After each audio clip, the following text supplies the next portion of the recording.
Bismillahirrahmanirrahiim.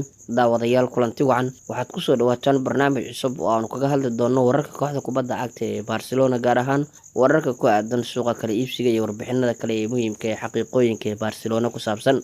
Intaanu gudagelin barnaamijkeena waxaan idinkugu baaqaynaa inaad subscribe saartaan channelka Barka 252. Aynu ku bilownay ciyaaryahanka reer Brazil ee Arthur Melo ayaa mustaqbalkiisa u cadeeyay kooxda Barcelona.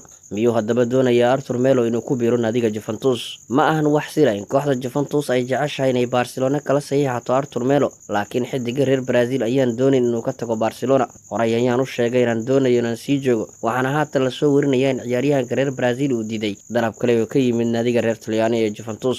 Sida uu warinayo warsidaha Sky Italia, waxa uu hadda iska diiday dalab ay ka soo gudbisay Juventus oo uu ku qaadan lahaa mushaar dhan 5 milyan oo euro. Inkastoo ay tartan muhiim ah uu ku jiro qadka dhexe ee kooxda Barcelona, haddana 23 sano jirkan ayaa aaminsan inuu noqon karo ciyaaryahan muhiim ka ah garoonka Camp Nou ee kooxda kubadda cagta ee Barcelona. Markaana waxaan gudageli doonaa warbixin kale oo ku saabsan laacibka kooxda kubadda cagta ee Barcelona ee 6 jeer ku guuleystay abaalmarinta xidiga ugu fiican dunida. waxaana warbixintan ciwaankeedu uu yahay waxaan jeclaan lahaa inaan macallin u noqdo Lionel Messi. waxaana sidaa yiri mid ka mid ah macallimiintii hogaamiye naadiyada ka ciyaara Premier League England.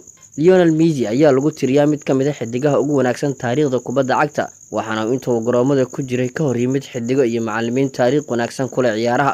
Macallinka kooxda Everton ee Carlo Ancelotti oo ka mid ah macallimiinta ugu wanaagsan kubadda cagta qarnigan ayaa qiray inuu Messi ka mid yahay ciyaaryahanada uu jeclaan lahaa inuu mar tababare u noqdo inta uu ku jiro xirfadiisa tababaranimada.